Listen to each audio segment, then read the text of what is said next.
পোশাক কারখানার ফেলে দেওয়া টুকরো কাপড় দিয়ে তৈরি হচ্ছে হতদরিদ্র ও স্বল্প আয়ের মানুষের শীত নিবারণের কম্বল। সিরাজগঞ্জের কাজীপুর উপজেলার শিমুলদাইর বেলতৈলসহ প্রায় ৩০টি গ্রামের সব ঘরেই চলছে সেলাইয়ের কাজ। আমরা পার ডে একটা অপারেটর 700 পর্যন্ত কাজ করতে পারি, যেটা আমাদের পার পিস 2 টাকা হলেও 1400 টাকা বেনিফিট আসে। প্রোডাকশন আল্লাহর রহমতে বর্তমানে মনে হয় নভেম্বর ডিসেম্বর জানুয়ারি 3টা মাস আল্লাহ আমাদের চাই খেতে বেশি। এটা আমরা ঢাকা থেকে রোলটা নিয়ে আসার পরে এখানে আমরা কাটিংয়ের মাধ্যমে প্রসেস করে তারপর সেলাই করি। লেখাপড়ার পাশাপাশি কম্বলের কাজ করি।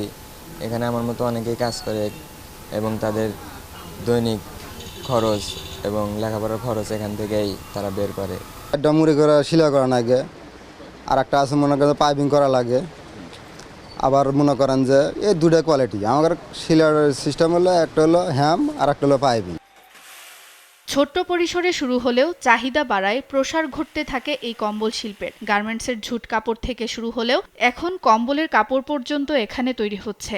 বছরে প্রায় ৩০০ টাকার বাণিজ্য হয় এখানে। এবারও সেই ধারা অব্যাহত থাকার আশা কারিগরদের। শিমুলদার বাজারে, কাজীপুর থানার শিমুলদার বাজারে দীর্ঘ 40 বছর যাবৎ এখানে এই ব্যবসা বাণিজ্যটা গড়ে উঠছে।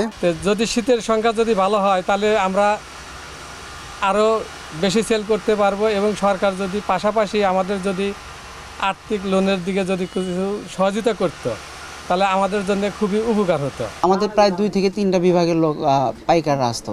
এখন আমরা এই ব্যবসাটাকে আরও ডিজিটালাইজ করেছি।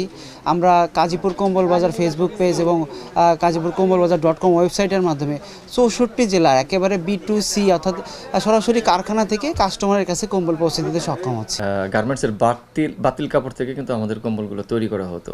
আমাদেরকে যদি বিভিন্ন ব্যাংক এবং সরকারি প্রতিষ্ঠান সরকার স্বল্প সুদে ঋণ প্রদান করে, তাহলে আমরা ব্যবসাটাকে প্রসার করতে পারবো, আরো বেশি কর্মসংস্থান তৈরি করতে পারবো। এখানকার কম্বল শিল্পের প্রসারের জন্য নিরাপত্তা ও ব্যাংক স্থাপনের দাবি ব্যবসায়ী ও রাজনৈতিক নেতাদের। স্বল্প সুদে যদি ঋণ দেওয়া হয় তাহলে এই শ্রমিকরা আরও কম্বল তৈরি করতে পারবে, এবং এই কম্বলটা কিন্তু 1000 থেকে 6000 টাকা পর্যন্ত এই কম্বলটা বিক্রি হয়। 600-700 কোটি টাকার যে লেনদেন হয় সেখানে এই ব্যাংকিং একটা ব্যবস্থা থাকা দরকার। এই ফ্যাক্টরিগুলো ইন্ডাস্ট্রি হয়ে যাক, মানে অনেক বড় আকারের, এবং সরকার যাতে সাহায্য করে বড় বড় মেশিন, সুতার ব্যাপারে, উলের ব্যাপারে সরকারের কাছ থেকে একটা সাহায্য করলে, মানে এটাকে পরিচর্যা করলে এটা সত্যি সত্যি এটা ইন্ডাস্ট্রিতে পরিণত হবে। জানুয়ারি পর্যন্ত কাজীপুরের কম্বল গ্রামগুলোতে থাকবে তৈরি ও কেনাবেচার ধুম। সুপ্রিয়া তৃষা, নিউজ ডেস্ক, দেশ টিভি।